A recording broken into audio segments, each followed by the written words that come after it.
ಚಿಕ್ಕಮಗಳೂರು ತಾಲೂಕಿನ ಕೋಟೆ ವಲಯದಲ್ಲಿ ಶಂಕರಾಪುರ ಕಾರ್ಯಕ್ಷೇತ್ರದಲ್ಲಿ ಡಿಜಿಪೆ ಕಾರ್ಯಕ್ರಮವನ್ನು ಜಿಲ್ಲಾ ಜನಜಾಗೃತಿ ವೇದಿಕೆ ಸದಸ್ಯರಾದ ಕುಮಾರ್ ಶೆಟ್ಟಿ ಅವರು ಉದ್ಘಾಟಿಸಿ 5,000 ವಿತ್ಡ್ರಾ ಮಾಡಿದರು.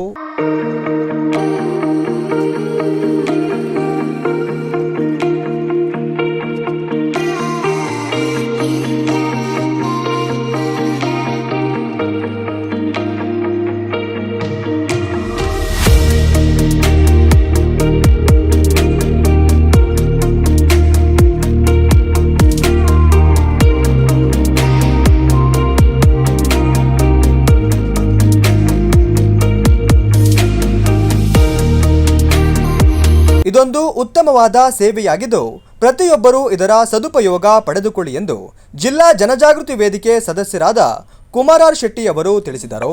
ಯೋಜನೆಗಳನ್ನ ತರದೇ ಇರುವಂತಹ ಯಾವುದೇ ಯೋಜನೆಗಳು ಉಳಿದಿಲ್ಲ ಅಂತ ನಾನು ಕೂಡ ಭಾವಿಸ್ತೀನಿ.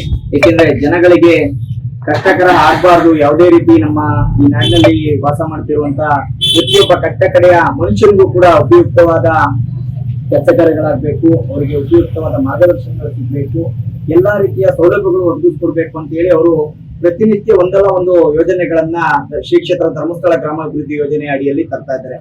ಇದೊಂದು ಇವತ್ತು ಇವ್ರು ಹೇಳಿದಾಗೆ ಎಷ್ಟೋ ಜನ ಬಹಳ ಕಿಲೋಮೀಟರ್ ಗಟ್ಟಲೆ ಆಟೋದಲ್ಲಿ ಹೋಗಿರೋದುಂಟು, ನಡ್ಕೊಂಡು ಹೋಗಿರೋದು. ಉದಾಹರಣೆ ನಾನು ಕೂಡ ಬೆಂಗಳೂರಲ್ಲಿ ತುಂಬಾ ಹುಡುಕಿ ATM ಅಲ್ಲಿ ಡ್ರಾ ಮಾಡಿರೋದು ಉಂಟು ಹೊರಗಡೆ ಹೋದಾಗ. ಈ ತರ ಒಂದು ಉಪಯುಕ್ತವಾದ ಕೆಲಸಗಾರ ನೀವಿದ್ದಂತ ಸ್ಥಳದಲ್ಲೇ, ನೀವಿದ್ದಂತ ಗ್ರಾಮದಲ್ಲಿ ಏನು ನಿಮ್ ವಾರ್ಡ್ಗಳಲ್ಲೇ ಇವತ್ತು ಡಿಜಿಟಲ್ ನವೀಕರಣವನ್ನ ಮಾಡ್ತಾ ಇದ್ದಾರೆ. ಬಹಳ ಒಂದು ಅದ್ಭುತವಾದ ಕಾರ್ಯ ಅಂತ ಹೇಳಿ ಅವ್ರನ್ನ ಶ್ಲಾಘಿಸುತ್ತಾ, ಅವ್ರಿಗೆ ಇದೇ ರೀತಿ ಮುಂದೆ ಬೇರೆ ಬೇರೆ ಉಪಯುಕ್ತವಾದ ಯೋಜನೆಗಳನ್ನ ತರಲಿ, ಭಗವಂತ ಇನ್ನೂ ಹೆಚ್ಚಿನ ಶಕ್ತಿ ಕೊಡ್ಲಿ ಅಂತ ಹಾರೈಸುತ್ತಾ ಅವ್ರಿಗೂ ಕೂಡ ನಮಸ್ಕಾರ. ತಗೋಬೇಕು. ಅಲ್ಲಿ ಖರ್ಚು ಏನಾಗುತ್ತೆ ಅಂತ ಹೇಳಿದ್ರೆ ಟ್ರಾವೆಲ್ ಎಕ್ಸ್ಪೆನ್ಷನ್ ಒಂದು 100 ರೂಪಾಯಿ ತಗೋಬೇಕು. ಬರೀ 500 ರೂಪಾಯಿ ತಗೋಬೇಕು. ಈಗ ತಿಳಿದು ಆಧಾರ್ ಅಂತ ಹೇಳಿ ನಮ್ಮ ಬಯೋಮೆಟ್ರಿಕ್ ಇದೆ, ಆಧಾರ್ ಲಿಂಕ್ ಆಗಿರುತ್ತೆ, ಅದರಲ್ಲಿ ವಿಡ್ರಾ ಮಾಡ್ಬೋದು.